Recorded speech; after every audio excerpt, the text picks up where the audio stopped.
The auction block in Hill City, Dakota Territory, stood in the harsh afternoon sun of June 1878, and Charlotte Jenkins felt the weight of 30 pairs of eyes examining her like livestock as the auctioneer called out numbers that represented the sum total of her worth as a failed wife. Her former husband stood off to the side, arms crossed, satisfaction gleaming in his cold eyes as men shouted their bids. Charlotte kept her chin up despite the burning shame that coursed through her veins. She had been married to Robert Jenkins for 4 years. 4 years of trying to give him the son he demanded. 4 years of disappointment when each monthly cycle confirmed she had not conceived. He had divorced her through the territorial courts on grounds of barrenness, and now he was selling her labor contract to the highest bidder to recoup what he called his losses. The practice was not common, but it was legal enough in the rough territories where laws bent to accommodate men's desires, and women had few rights to speak of.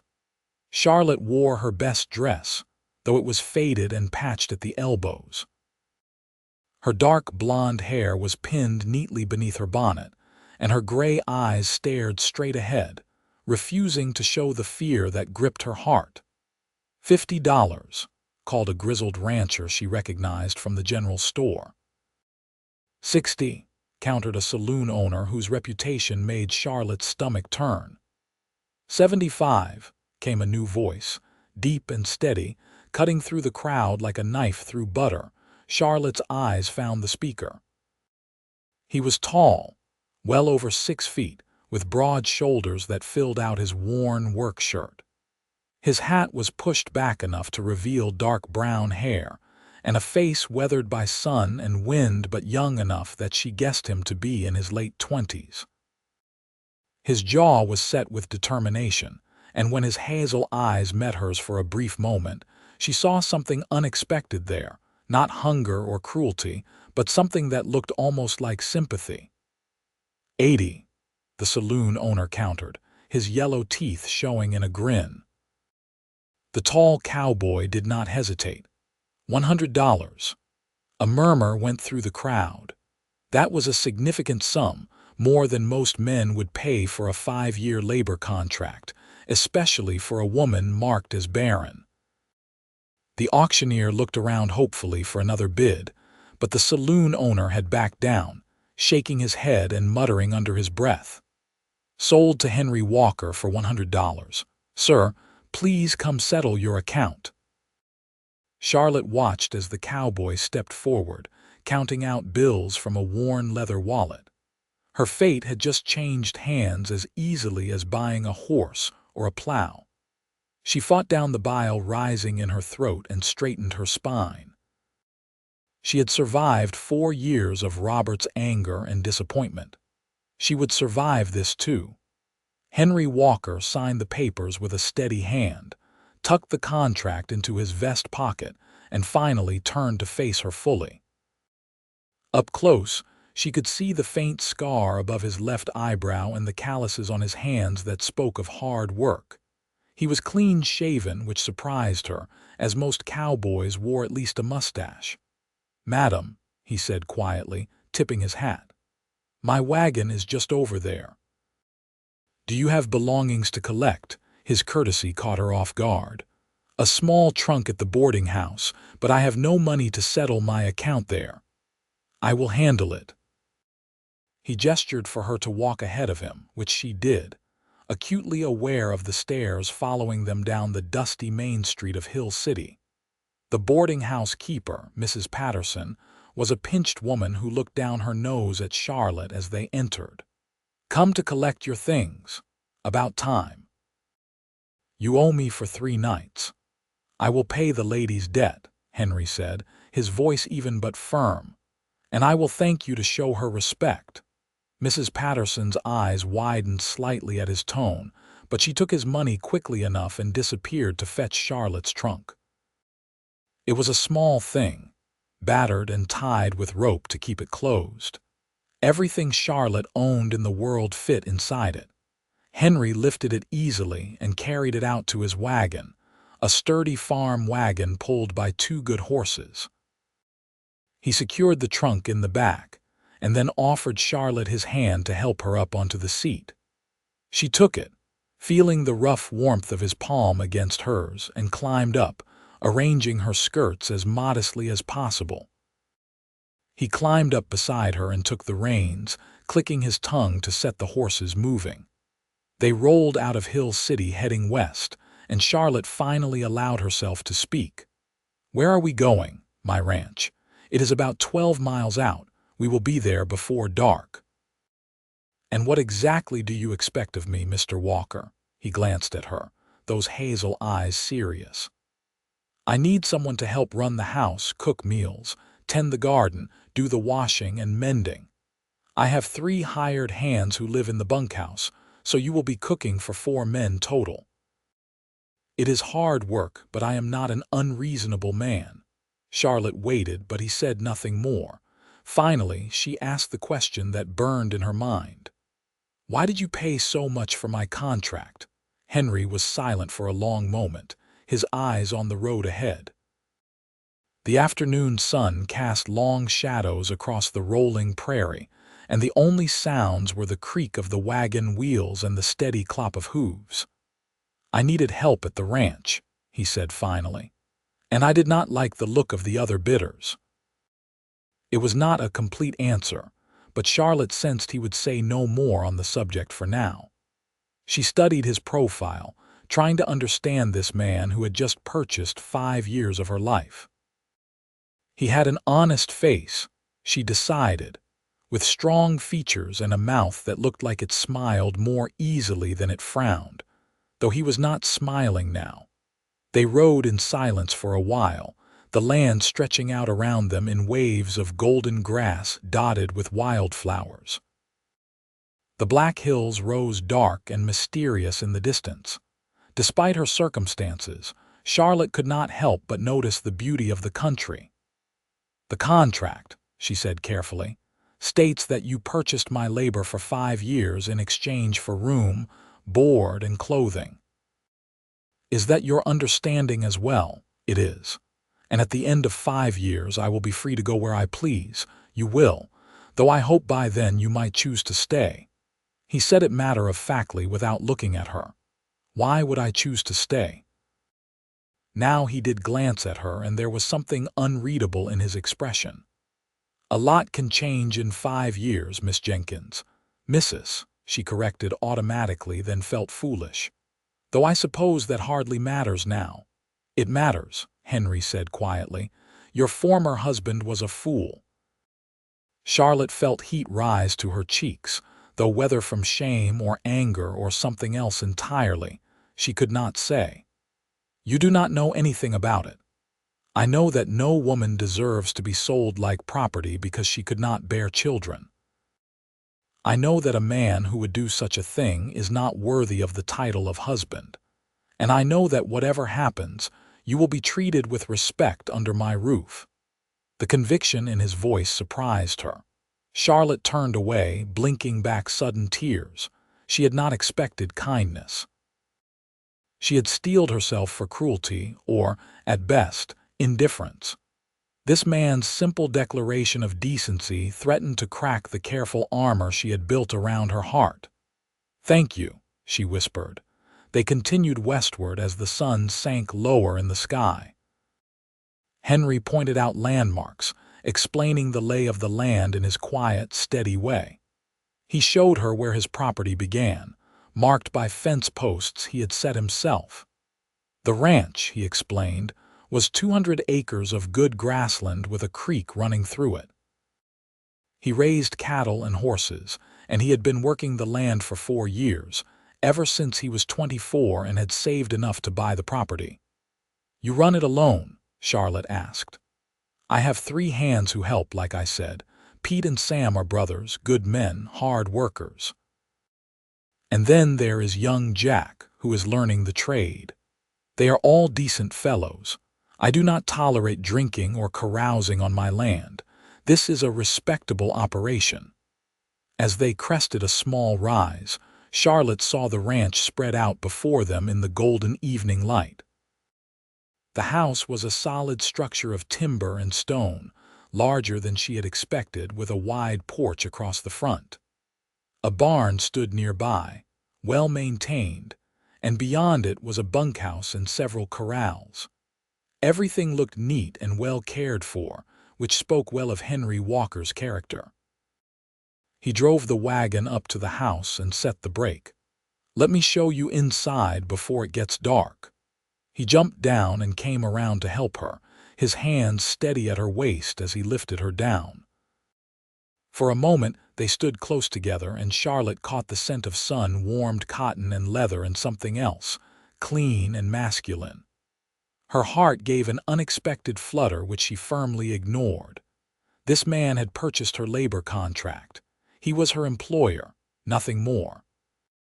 Henry retrieved her trunk and carried it up onto the porch, pushing open the front door. "It is not fancy, but it is solid and comfortable." Charlotte stepped inside and looked around. The main room was spacious, with a large stone fireplace on one wall, a dining table that could seat 8, and several comfortable chairs. The floor was swept clean, though she noticed dust on some of the surfaces. A doorway led to what appeared to be a kitchen, and stairs climbed to a second floor. "The kitchen is through there," Henry said, setting down her trunk. "It has a good stove and a pump for water, which is a blessing. Upstairs are 4 bedrooms. I use the one at the front. You can take your pick of the others. The hands eat breakfast at dawn, dinner at noon, and supper at dusk. They are used to simple food, but they appreciate when it is done well. I can show you the pantry and the root cellar so you know what supplies we have." Charlotte nodded, trying to take it all in. "When would you like me to start?" "Tomorrow is soon enough. You have had a difficult day." "Let me show you upstairs, and then I will bring in some water so you can wash up. There are linens in the chest on the landing." He led her upstairs, carrying her trunk. The house was sturdily built, the stairs barely creaking under their weight. 3 doors opened off the landing. In addition to the one he indicated was his room. He pushed open the door to the room at the back of the house. "This is the largest of the spare rooms. It gets good light in the morning." The room held a bed with a simple frame, a dresser with a small mirror, a washstand, and a chair by the window. It was sparse but clean, and the window looked out over the prairie stretching toward the distant hills. Charlotte had not had a room of her own since before her marriage. In Robert's house, she had shared his bed and had no private space to call her own. "It is more than adequate," she said softly. "Thank you." Henry set her trunk at the foot of the bed. "I will leave you to settle in. There is cold chicken and bread in the kitchen if you are hungry. Help yourself to whatever you need." He left, his footsteps heavy on the stairs, and Charlotte sank down onto the edge of the bed. The mattress was stuffed with fresh hay, she could tell by the smell, and someone had laid several quilts over it for comfort. She ran her hand over the top quilt, noting the fine stitching. She wondered who had made it. True to his word, Henry returned shortly with a bucket of water for the washstand, then left her alone. Charlotte heard him moving around downstairs for a while, then the front door closing as he went out to the barn. She stood and went to the window, watching as he crossed the yard in the gathering dusk. His stride was long and confident, a man comfortable in his place in the world. What kind of man was he, really?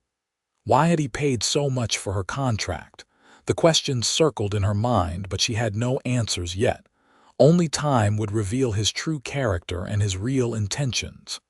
For now, she needed to focus on the practical matters at hand. She had a job to do, and she would do it well. She had no other choice.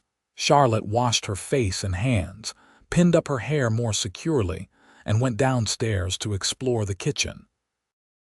It was indeed well appointed, with a large cast iron stove, a good stock of pots and pans, a pantry stocked with flour, salt, sugar, coffee, and various other staples, and a sturdy work table in the center. The root cellar, accessed by a door in the kitchen floor, held potatoes, onions, carrots, and apples. She found the cold chicken Henry had mentioned, along with fresh bread that was only slightly stale and a crock of butter. She cut herself a modest portion and sat at the kitchen table to eat. Through the window, she could see lamplight in the bunkhouse and the glow of Henry's lantern in the barn. This was her life now, at least for the next 5 years. She would make the best of it. The next morning, Charlotte woke before dawn, as was her habit. She dressed quickly in her work dress, an old calico that had seen better days but was still serviceable, and went downstairs. The house was quiet, but she could see the sky beginning to lighten in the east. She built up the fire in the stove, hauled water from the pump, and began making breakfast. By the time Henry came in from the barn, she had coffee boiling, bacon frying, and biscuits in the oven. He stopped in the doorway of the kitchen, looking surprised. "You did not have to start this early. You said the men eat at dawn. I assumed that meant the food should be ready at dawn." A slow smile spread across his face, transforming it from merely handsome to something that made Charlotte's breath catch. "I appreciate it. They will too." 3 men trooped in shortly after, stomping the dust off their boots on the porch before entering. They were ranch hands through and through, weathered and wiry, dressed in worn work clothes. They stopped short when they saw Charlotte. "Boys, this is Miss Charlotte. She will be running the house from now on. Charlotte, this is Pete and Sam Reynolds, and this young man is Jack Cooper." Pete and Sam were indeed brothers. She could see the resemblance in their sun-weathered faces and dark hair. They both touched their hat brims respectfully. "Madam." Jack was younger, maybe 20, with red hair and a face full of freckles. He looked shy as he mumbled his greeting. "Sit down, gentlemen. Breakfast is ready," Charlotte said, carrying platters of bacon and biscuits to the table. The men ate with the focused dedication of men who worked hard for their living. There was little conversation, but she noticed Henry watching her from across the table with an expression she could not quite read. When the meal was finished, the men thanked her sincerely and headed out to begin their workday. Henry lingered. "That was the best breakfast I have had in months. Maybe years. It was just simple food. Simple food done well. There is an art to that." He hesitated, then added, "If you need anything at all, you come find me. Understood?" "Yes, sir, Henry, just Henry, she repeated, and he nodded, satisfied, before heading out. Charlotte cleaned up the breakfast dishes, swept the floors, and took stock of what needed doing. The house was basically clean but lacked the touches of care that a woman's hand would provide. She spent the morning dusting, beating rugs, washing windows, and generally setting things to order. It felt good to work with her hands, to see immediate results from her efforts. At noon, she had dinner ready. Beef stew with vegetables, fresh bread, and dried apple pie. The men were appreciative, eating heartily and complimenting her cooking. She noticed that Henry's eyes followed her as she moved around the kitchen, but his expression was thoughtful rather than invasive. Over the following days, a routine established itself.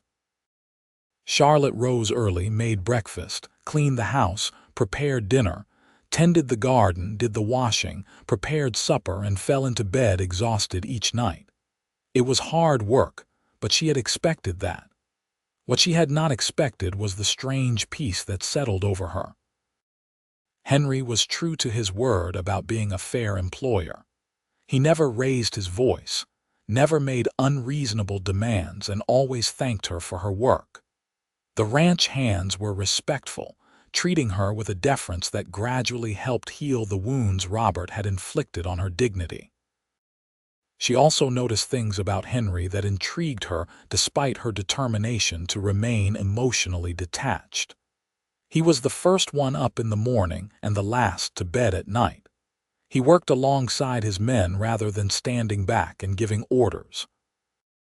When one of the horses came up lame, She saw him spend hours carefully treating the injury with a gentleness that surprised her. He was patient with young Jack, teaching him skills without impatience, and he was kind to her in small ways. He brought her fresh eggs from the chicken coop each morning. When he rode into town for supplies, he asked if she needed anything and always brought back something extra: a jar of preserves, a packet of new sewing needles, once a length of pretty blue fabric that made her eyes sting with unexpected tears. 3 weeks after she arrived, Charlotte was in the garden pulling weeds when Henry approached. She sat back on her heels, wiping her forehead with the back of her hand. "The vegetables are coming in well," he observed, looking at the neat rows of plants.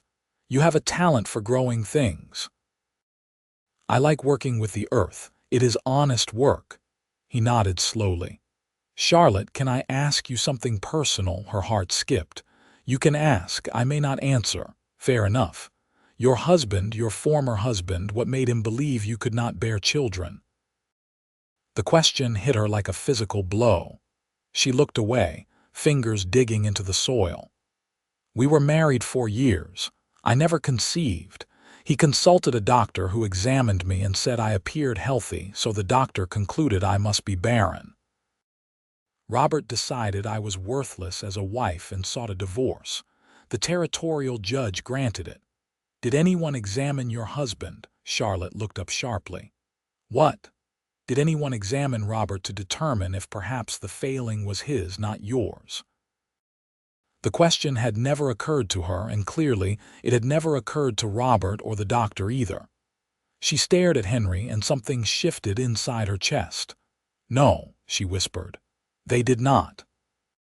Seems to me a man who assumes the fault lies entirely with his wife, with no evidence either way, is a man looking for an excuse." Henry's voice was gentle but firm. "You should not carry that shame, Charlotte. It is not yours to bear." Tears spilled down her cheeks before she could stop them. 4 years of believing herself fundamentally broken, fundamentally flawed as a woman. And this man had just offered her an alternative explanation with such simple logic that she felt foolish for never considering it herself. Henry knelt beside her in the dirt, pulling a handkerchief from his pocket and offering it to her. "I am sorry. I did not mean to make you cry. You have nothing to apologize for." She wiped her eyes, trying to compose herself. "No one has ever suggested that before. Everyone just assumed I was the problem. People assume a lot of things that are not true." He paused, seeming to choose his words carefully. "Charlotte, I want to ask you something else, and I want you to know that you can say no without any consequences. Your position here is secure regardless of your answer." Her heart was pounding now. "What is it?" "I bought your contract because I needed help at the ranch. That is true. But I also did it because I could not stand by and watch you go to someone who might mistreat you. These past weeks, having you here, getting to know you, I find myself thinking that maybe we could have something more than an employer arrangement." Charlotte could not breathe. "What are you saying?" "I am saying that I would like to court you properly. I am saying that at some point, if you were willing, I would like to marry you. Not because I need a housekeeper or because I need sons to carry on my name, but because I find myself caring about you more each day. Because you are strong and capable and kind, and because when you smile, which you do not do nearly often enough, it makes my whole day brighter." She stared at him, this man kneeling in the garden dirt beside her, his hat in his hands and his heart in his eyes. "You want to marry me? Even though I might not be able to give you children? I want to marry you for who you are, Charlotte. If children come, that will be a blessing. If they do not, I will still count myself the luckiest man in Dakota Territory to have you as my wife. But I am getting ahead of myself. First, I am asking if I can court you, properly, the way you deserve." Charlotte's mind was racing. This was not what she had expected. She had been prepared to work as a servant for 5 years and then make her own way in the world somehow. She had not dared to hope for kindness, much less for love. But looking into Henry's honest face, she realized that somewhere in the past 3 weeks, she had started to develop feelings for him too. She looked forward to seeing him at meals, found excuses to bring him coffee when he was working in the barn, treasured the small conversations they shared. "Yes," she said softly, "you may court me." His face split into a grin that took years off his appearance. "Really, really. But Henry, you need to understand something. I may truly be barren. That doctor could have been right. If you marry me hoping for children, you may be deeply disappointed. Then we will face that disappointment together if it comes. But Charlotte, I mean what I said. I want you, not some imagined future children. You." He reached out and took her hand, earth-stained as it was, and held it gently. Charlotte felt something inside her begin to heal, some deep wound she had not even fully acknowledged. "I would like that," she said. "I would like that very much." They stayed there in the garden for a long moment, hands clasped, the afternoon sun warm on their shoulders. Then Henry stood and helped her to her feet. "I should probably let you get back to work, or we will not have supper ready on time." She laughed, an actual laugh, and saw pleasure flash in his eyes at the sound. The courtship that followed was unlike anything Charlotte had experienced with Robert. Robert had pursued her with the single-minded determination of a man who had decided she would make a suitable wife, presentable and obedient. She had been 19 and flattered by the attention of an established farmer. She had mistaken his possessiveness for love. Henry's courtship was entirely different. He took time from his work to walk with her in the evenings, showing her the far reaches of the ranch, teaching her about the cattle and horses, listening when she talked about her dreams and fears. He asked her opinions on things and actually seemed to value her answers. When they sat together on the porch after supper, he did not demand conversation, but was equally comfortable with comfortable silence. He also made clear that he saw her as an equal partner, not as property. One evening, about a month into their courtship, they were discussing plans for expanding the herd when Henry said, "Of course, these are decisions we should make together. It would be your ranch too." "Your ranch," Charlotte corrected. "Our ranch if you agree to marry me someday." He said it firmly. "I mean that, Charlotte. I'm not looking for a servant or even just a wife in the traditional sense. I am looking for a partner, someone to build this life with." The words settled into her heart like seeds in fertile soil. "I have never been anyone's partner before. Then we will both be learning together, because I have never had a partner either." They were sitting on the porch steps, the stars brilliant overhead. Henry reached over and took her hand, threading his fingers through hers. The touch sent warmth flooding through her. "Can I tell you something?" She asked quietly. "Anything." "I am frightened. I am frightened of trusting again. I am frightened of wanting something and having it snatched away. I am frightened that I will disappoint you, even though you say I will not." Henry squeezed her hand. "I am frightened too. I am frightened of saying the wrong thing or pushing too hard or not being enough for you. But I think maybe being frightened together is less scary than being frightened alone." She turned to look at him, this good man who had appeared in her life at its lowest point. In the starlight, his face was shadowed, but his eyes were warm. "I am falling in love with you," she whispered. "I did not mean to, but I am." "Good," he said, his voice rough with emotion, "because I am already in love with you. I think I started falling the moment I saw you on that auction block, refusing to let them break your spirit." He leaned in slowly, giving her every chance to pull away, and pressed his lips to hers in a gentle kiss that held the promise of everything they could become to each other. Charlotte kissed him back, her hand coming up to rest against his chest where she could feel his heart beating strong and steady. When they finally pulled apart, Henry rested his forehead against hers.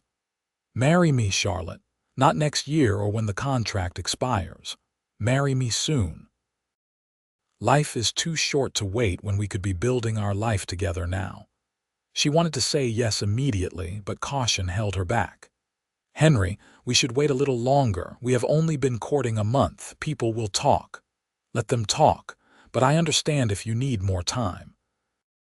"I can be patient. Give me until the end of summer. If we still feel the same way in September, we will marry then." "September," he agreed. "That gives us 3 more months to be sure." But Charlotte was already sure. She simply needed time to believe that this happiness was real, that it would not be ripped away from her as everything else had been. The summer months passed in a golden haze of work and growing love. Charlotte's garden flourished, providing fresh vegetables for their table. She made improvements to the house, sewing new curtains, organizing the pantry, adding small touches that made the place feel like a home rather than just a shelter. The ranch hands noticed the difference, commenting on how much more comfortable everything felt. Henry continued to court her with a steadiness that gradually eroded her fears. He never lost his temper, even when things went wrong on the ranch. He continued to treat her as an equal, asking her input on decisions about the ranch. When he rode into Hill City on business, he began introducing her as his intended bride, staking a public claim that made her status clear to anyone who might question it. Charlotte also noticed changes in herself. She smiled more often. She slept better at night. The tight knot of anxiety that had lived in her chest for so long began to unravel. She started to believe that maybe she deserved happiness after all. One hot August afternoon, Charlotte was in the kitchen making preserves when she heard a commotion from the yard. She looked out to see Henry and Pete bringing in a horse that was clearly in distress. She wiped her hands and hurried outside. "What happened?" "Found her caught in some old barbed wire at the far end of the property," Henry said, his face grim. "She is cut up pretty bad. Pete, help me get her into the barn where we can tend her properly." Charlotte followed them, watching as they carefully positioned the horse in a stall. The mare was young and beautiful despite her injuries, her coat a deep chestnut color where it was not matted with blood. "Will she survive?" Charlotte asked. "I think so if we can keep the wounds clean and prevent infection." Henry was already gathering supplies. "This is going to take a while. Let me help." For the next several hours, Charlotte worked alongside Henry, following his instructions as they cleaned and treated each wound. The mare was surprisingly calm, as if she understood they were trying to help her. Charlotte murmured soothingly to the horse while Henry worked, and she noticed how gentle his hands were despite their strength. As they worked together in the close confines of the stall, their hands often touched, their shoulders brushed against each other, and Charlotte felt the connection between them growing even stronger. This was partnership, she realized. Working side by side, trusting each other, united in a common purpose. When they finally finished, the sun was setting. Henry checked the mare one more time, then led Charlotte out of the barn. They were both sweaty and tired and splattered with blood, but when Henry looked at her, his eyes were soft with affection. "Thank you for your help. I could not have managed alone." "That is what partners do," Charlotte said. "They help each other." Henry's smile was brilliant. "Partners. I like the sound of that." He pulled her close despite their disheveled state and kissed her soundly. Charlotte wrapped her arms around his neck and kissed him back with all the love that had been growing in her heart. When they finally broke apart, both breathing hard, Henry kept his arms around her waist. "September cannot come fast enough," he murmured. "No," she agreed. "It cannot." As September approached, plans were made for a small wedding. They would marry at the small church in Hill City, with the ranch hands as witnesses, and a simple celebration afterwards at the ranch. Charlotte used the pretty blue fabric Henry had bought her to make a new dress, something suitable for a wedding but practical enough to wear afterwards. She had no interest in extravagance. She wanted only to become Henry's wife in truth. A week before the wedding, Charlotte was in the garden cutting vegetables when she heard a wagon approaching. She straightened, shading her eyes against the afternoon sun, and her heart sank when she recognized the driver. Robert Jenkins sat in the wagon seat, his expression set in hard lines. Charlotte considered going into the house and pretending she had not seen him, but she was no longer the intimidated woman she had been. She walked toward the front of the house as he pulled up, keeping her chin high. "Robert, what brings you here?" He climbed down from the wagon, his movements stiff. He looked older than she remembered, harder. "I heard you are planning to marry Henry Walker." "That is correct. I have come to make you an offer. Return to me, and I will take you back as my wife." Charlotte stared at him in disbelief. "You divorced me. You sold my labor contract. You publicly humiliated me because you believed I could not bear your sons. Why on earth would I come back to you? I have reconsidered. Perhaps I was too hasty. A man needs a wife to run his household. You always kept a good house." The sheer arrogance of it took her breath away. "I am in love with Henry Walker. I am marrying him in a week. I would not come back to you if you were the last man in Dakota Territory." Robert's face flushed with anger. "You cannot marry him. I own your labor contract." "No, Henry owns my labor contract. He purchased it legally." "It was purchased under false pretenses. I could challenge it in court." "You could try, but you would lose. And even if you somehow won, it would only give you my labor for 4 more years. It would not give you me." "I will never be your wife again, Robert. You made sure of that when you decided I was worthless." Before Robert could respond, Henry's voice cut across the yard. "Is there a problem here?" Charlotte had never been so grateful to see anyone. Henry strode toward them, his face calm but his eyes hard as flint. He took his place beside Charlotte, his presence solid and reassuring. Robert looked Henry up and down. "I was discussing private matters with my former wife. Charlotte is under my protection.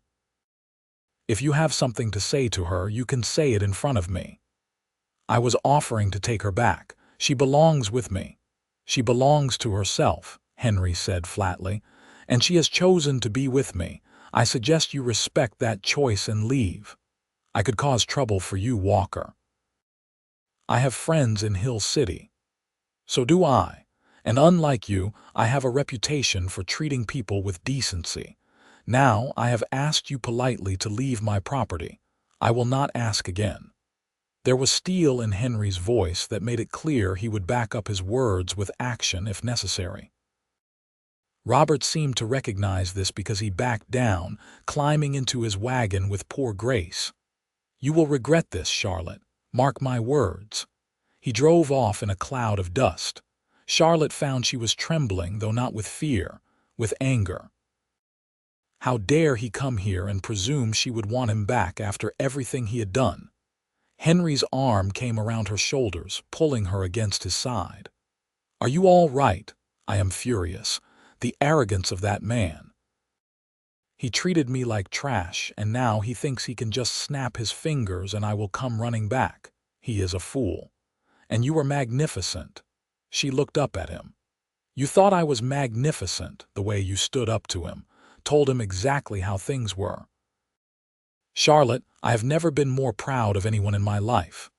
The anger drained out of her, replaced by warmth. This man, this good and decent man, was proud of her. He did not think her pride or anger was unbecoming. He celebrated her strength. "Henry, I do not want to wait until next week. Marry me now, tomorrow. I do not care about the church or the celebration. I just want to be your wife." His eyes searched hers. "Are you sure? You have been looking forward to the ceremony. I want you. That is all I need." Henry's grin was fierce and joyful. Then we will ride into Hill City first thing in the morning and find someone to marry us. The minister can do it in his office if the church is not available. And afterwards, Charlotte Walker, I am going to spend the rest of my life making sure you never regret choosing me." "I could never regret it," she said softly. "You are the best thing that ever happened to me." They married the next morning in the minister's small office with Pete, Sam, and Jack as witnesses. Charlotte wore her new blue dress and a wildflower crown that Jack had shyly presented her. Henry wore his best shirt and a serious expression as he spoke his vows, promising to love and cherish her all the days of his life. When Charlotte spoke her own vows, she meant every word with her whole heart. The minister pronounced them man and wife, and Henry kissed her with such tender passion that she heard Sam whistle appreciatively. She blushed but did not care. She was married to the man she loved, and this time it was right. This time it was real. They celebrated with a fine dinner at the hotel, all of them together, laughing and talking like the family they had become. Then Henry drove Charlotte back to the ranch in the wagon, the two of them sitting close together, his arm around her waist. "Nervous?" he asked quietly as the ranch came into view. "A little," she admitted. Her one experience with marital intimacy had not been pleasant. Robert had viewed it as his right and her duty, with no concern for her comfort or pleasure. Henry seemed to sense her unease because he said, "We will take this at your pace, Charlotte.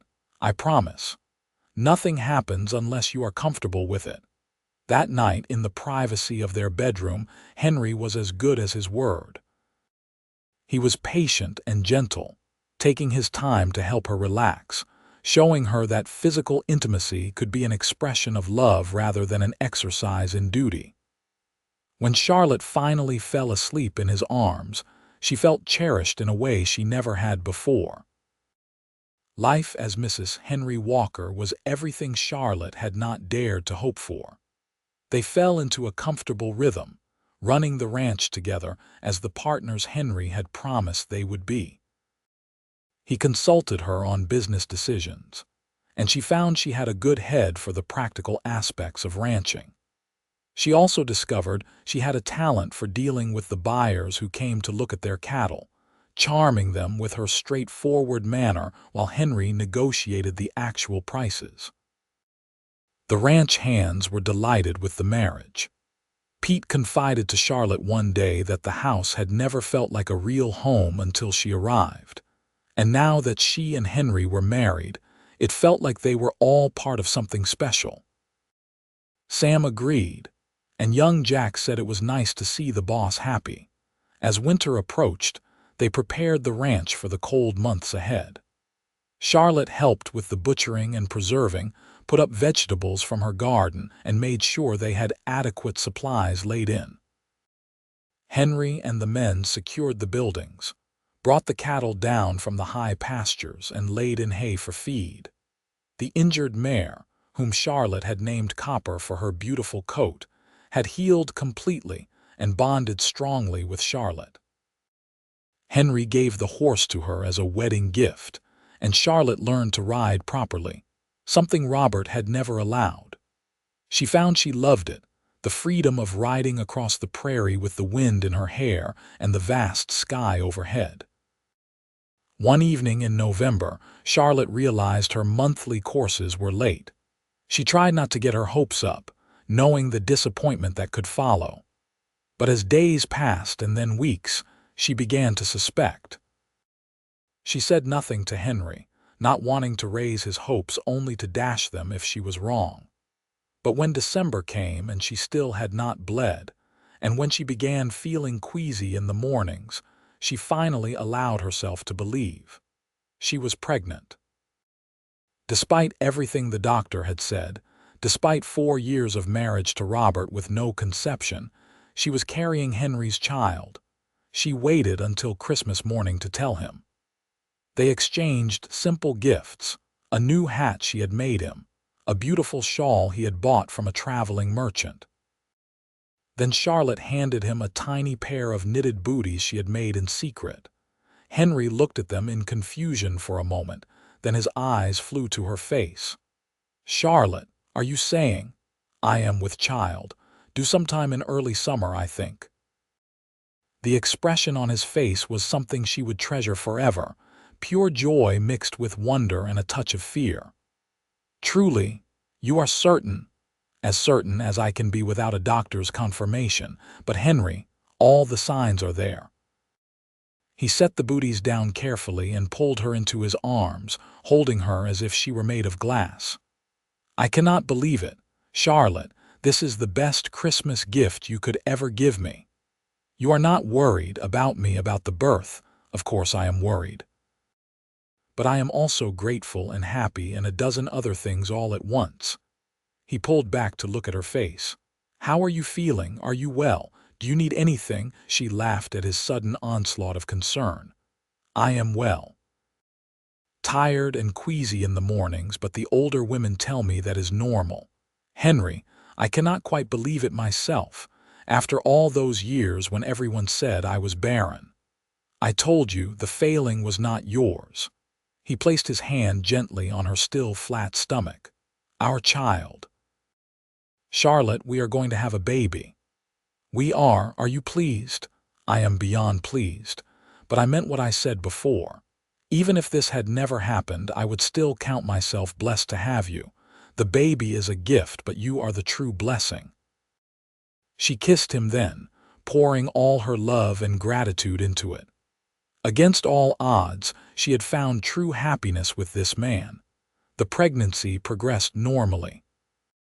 Henry was attentive to the point of being overprotective, trying to take over all her chores until she firmly told him that she was pregnant, not ill, and that she intended to continue working.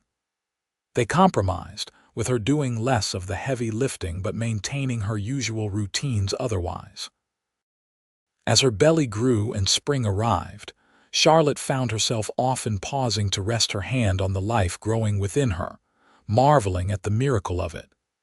The baby was active, kicking and moving, and Henry loved to place his hand on her stomach and feel the little one moving around. In early July, on a warm afternoon, Charlotte's labor began. Henry sent Jack racing to town to fetch the doctor and the midwife while he stayed with Charlotte, his face pale with worry. The labor was long and hard, lasting through the night and into the next morning, but finally, as the sun rose on a new day, Charlotte gave birth to a healthy baby boy. Henry wept when the midwife placed the baby in his arms, this tiny perfect human that he and Charlotte had created together. "He is beautiful. Charlotte, you did so well. I am so proud of you."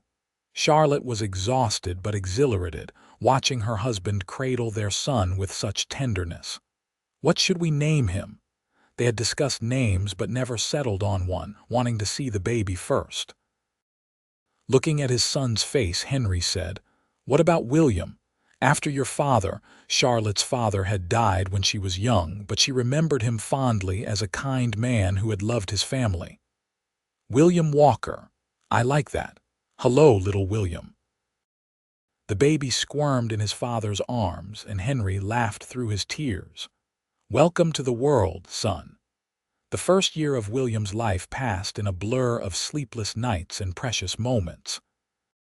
Charlotte discovered that motherhood came naturally to her, and Henry was a devoted father, taking every opportunity to hold his son, to play with him, to simply watch him sleep. The ranch hands were charmed by the baby, and even rough and tumble Pete could be found making silly faces to get William to smile. As William grew into a chubby, happy toddler, Charlotte found herself thinking often about the strange journey that had brought her to this place. If Robert had not divorced her, if Henry had not been at that auction, if she had not taken the risk of opening her heart again, she would never have known this joy.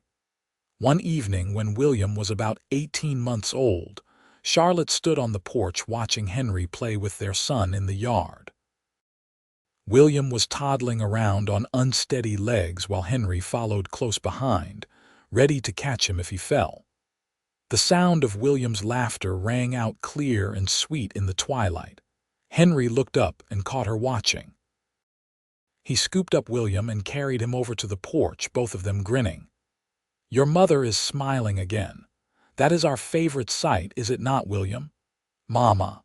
William reached for her and Charlotte took him, breathing in his sweet baby smell.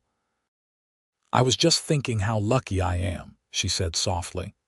"How different my life is now compared to 2 years ago." Henry wrapped his arms around both of them. "We are the lucky ones. I certainly am.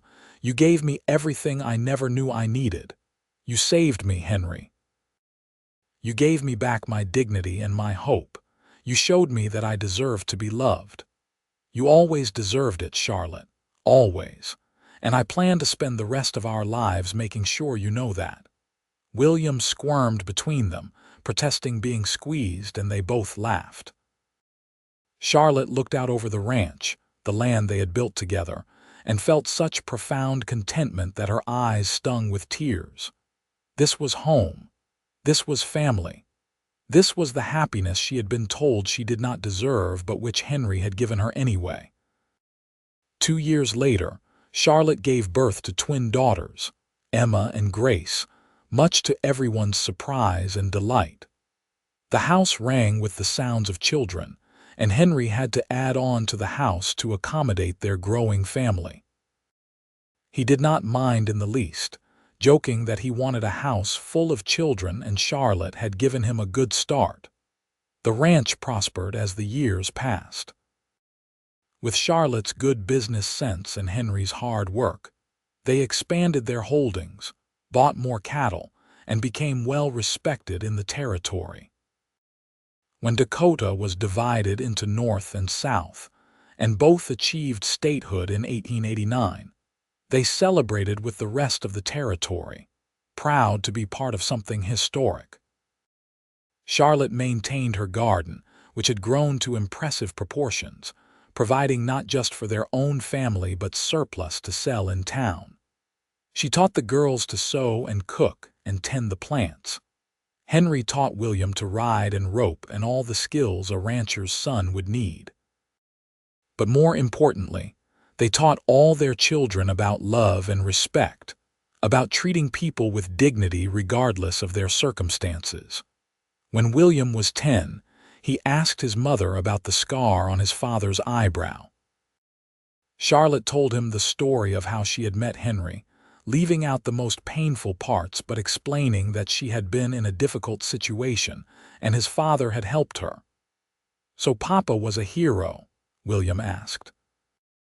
Charlotte looked across the yard to where Henry was teaching the twins to ride, his patience endless as always. "Yes," she said softly, "your Papa was and is a hero, but more than that, he is a good man, the very best of men." As the years rolled on, Charlotte and Henry grew older together, their love deepening with time rather than fading. They added 2 more children to their family, another son named Thomas and a daughter named Hope. The ranch continued to thrive, and eventually, William grew old enough to take on more responsibilities, learning the business from his father. Pete and Sam eventually retired from active ranch work, but stayed on in a small cabin Henry built for them on the property, still part of the family they had all become. Jack married a girl from town and brought her to live in a house on the far end of the ranch property, working alongside William as a full partner in the operation. On their 20th wedding anniversary, Henry took Charlotte back to Hill City for a celebration, just the 2 of them. As they walked down the main street, Charlotte was struck by how much the town had changed and grown. The rough territorial outpost had become a proper town with brick buildings and electric lights. They had dinner at the hotel, which had been significantly upgraded over the years, and afterwards, they walked to the edge of town where they could see the stars unobscured by the new street lights. "You remember the first time I brought you out here?" Henry asked, his arm around her waist. "How could I forget? I was terrified and trying not to show it. I had no idea what kind of man you were or what you wanted from me. And now I know you are the best man I have ever known. You are my partner, my best friend, the love of my life. You are the father of my children and the reason I believe in second chances." Henry turned her to face him, his hands gentle on her shoulders. His hair was gray now, and lines creased his face, but his eyes still held the same warmth and kindness they had held when he first bid on her contract 20 years ago. "I love you, Charlotte Walker. I have loved you from the beginning, and I will love you until I draw my last breath. You are the best thing that ever happened to me, and marrying you was the smartest thing I ever did. I love you too," she whispered, "more than I can ever express." He kissed her there under the stars, and Charlotte felt the same flutter in her heart that she had felt 20 years earlier. Some things, she had learned, only improved with time. Love was one of them. As they walked back to the hotel, hand in hand like young sweethearts, Charlotte reflected on the long journey that had brought her to this moment. She had been sold like property because she supposedly could not bear sons. She had stood on an auction block, humiliated and afraid, certain her life was over. But then a cowboy had paid $100 for her contract, and in doing so had given her everything she had ever wanted. He had given her respect and partnership. He had given her a home and a family. He had given her love, real and true and lasting.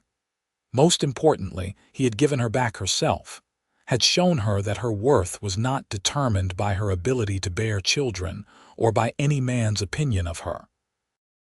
She was valuable simply because she existed, because she was Charlotte Walker, beloved wife and mother, partner in a successful ranch, strong woman who had overcome adversity to find true happiness.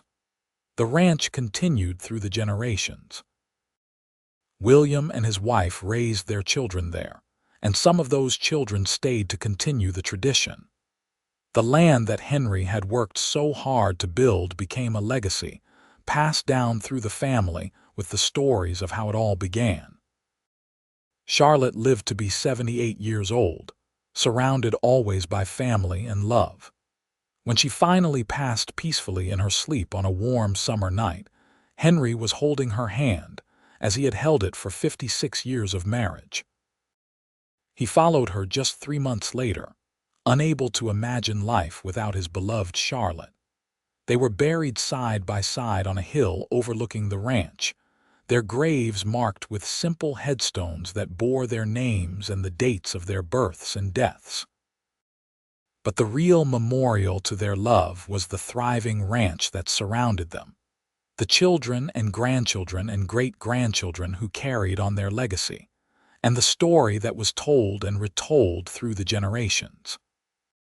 It was a story about a woman who had been discarded and devalued, about a man who saw her true worth, and about the love they built together that proved stronger than any adversity.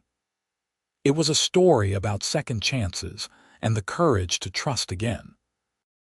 It was a story about partnership and respect and the kind of love that lasts a lifetime. Most of all, it was a story about finding happiness in unexpected places and building a life worth living with someone who truly sees you, values you, and loves you for exactly who you are. The ranch house that Henry built and Charlotte made a home still stood a century later, lovingly maintained by their descendants.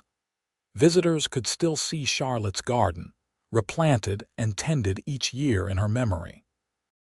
They could see the barn where Henry nursed injured animals back to health with his gentle hands. They could walk through the rooms where 5 children grew up surrounded by love and laughter.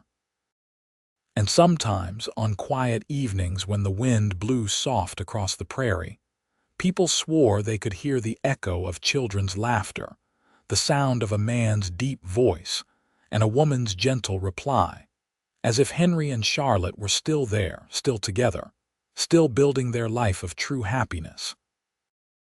The auction that had seemed like the end of Charlotte's story had actually been the beginning of something beautiful. The contract that was meant to enslave her had instead set her free. And the cowboy who married her had given her something beyond price, a love that transcended time, circumstance, and every obstacle life placed in their path. In the end, Charlotte Jenkins, who became Charlotte Walker, found something rare and precious. She found a man who valued her for herself, who partnered with her in building a life, who gave her children but loved her whether she bore them or not. She found respect, dignity, and most importantly, she found true happiness. And Henry Walker, who had gone to an auction looking for household help, found the love of his life, the partner he had always needed, and a happiness that exceeded his wildest dreams. Together, they proved that love could triumph over injustice, that second chances were real, and that true happiness was not just possible but worth fighting for. Their story became a legend in Hill City, South Dakota, passed down through generations as an example of love done right. Young people heard it and dreamed of finding a love like theirs. Old couples heard it and remembered their own journeys. And everyone who heard it came away believing a little more in the power of love to change lives. Charlotte had been sold because she could not bear sons. Henry had married her and found true happiness. Together, they built a life that proved worth was not measured in children born but in love given, respect offered, and partnership created. They showed that the truest happiness comes not from what others think you should want, but from finding someone who sees your heart and chooses to treasure it. That was their legacy, written not just in the land and the buildings and the descendants who carried their names, but in the love that had built it all. A love that began with courage, grew through trust, and lasted beyond a lifetime. A love that proved, beyond any doubt, that true happiness was not just a dream but a reality for those brave enough to reach for it. And somewhere in whatever lies beyond this life, Henry and Charlotte Walker were surely still together, still partners, still building their happiness day by day, forever and always.